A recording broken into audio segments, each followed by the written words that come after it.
Here we are on a beautiful sunny day in Santa Rosa. We're at the Parkview Apartments, which is on Piner Road, not far from Marlow. And these people who live right near here, they're about 100 feet away from a cell phone tower that's now been installed on this utility pole.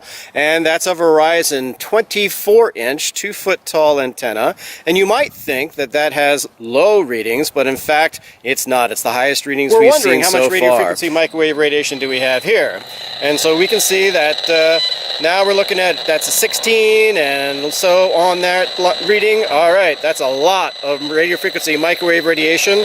That's about 100 feet from the cell phone tower. Now here we are in Santa Rosa, 3324 Bonita Vista Way, and that looks like we have yet another pole that has a sign on it from Verizon saying that work would start in May of 2018. A new pole was put in, but guess what? There's nothing on this pole either. So we're not quite sure what's going on with this pole.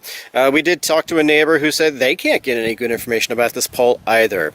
So we're not quite sure why they're so tight-lipped at the city, but at the end of the day, this is the public right-of-way, and the public has a right to know what's going on. We're actually going to find it out through a California Public Records Act request, which is active with the city right now.